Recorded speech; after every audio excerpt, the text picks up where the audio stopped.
Nous sommes tous égaux devant la mort. Wa kullu nafsin dha'iqatul maut.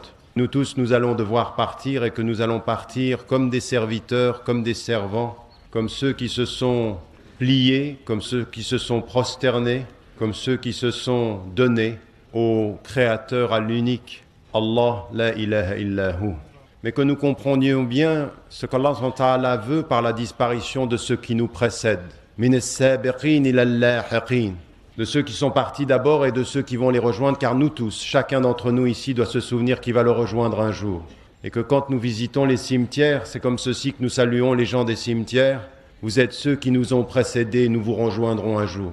Et au nom de cela, il faut que la disparition des uns soit le rappel des autres.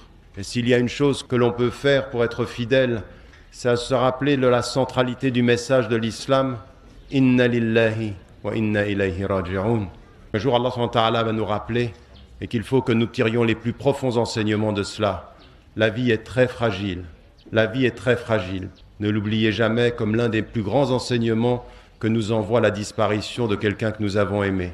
Et ça, c'est un enseignement le plus important parce que Allah subhanahu wa ta'ala, quand on souffre, ça ne veut pas dire qu'il ne nous aime pas. C'est bien le contraire que dit le hadith du prophète alayhi wassalam.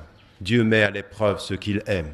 Que votre souffrance soit un rapprochement de Dieu, jamais une distance vis-à-vis des hommes. Ne cherchez jamais dans la souffrance l'excuse dans le travail, mais cherchez dans la souffrance le rapprochement avec le Très-Haut. Que cet enseignement soit aussi un enseignement important. J'aimerais vous dire, chers frères et chères sœurs, que vos cœurs peuvent être éloignés, mais vos invocations doivent vous rapprocher.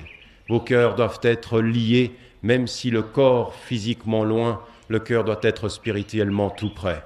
La capacité de dire, la résistance, la capacité de rester debout malgré les problèmes, qu'un musulman doit savoir se prosterner devant Dieu et rester debout devant les hommes.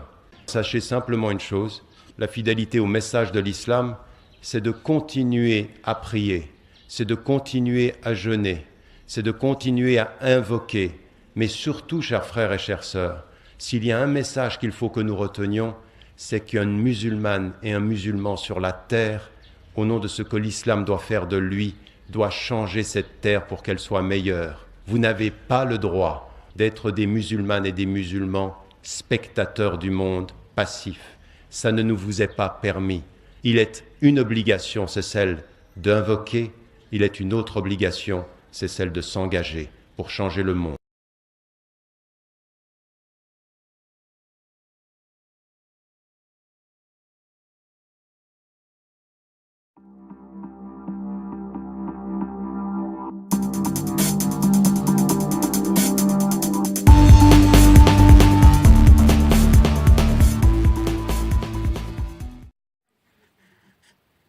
Lui?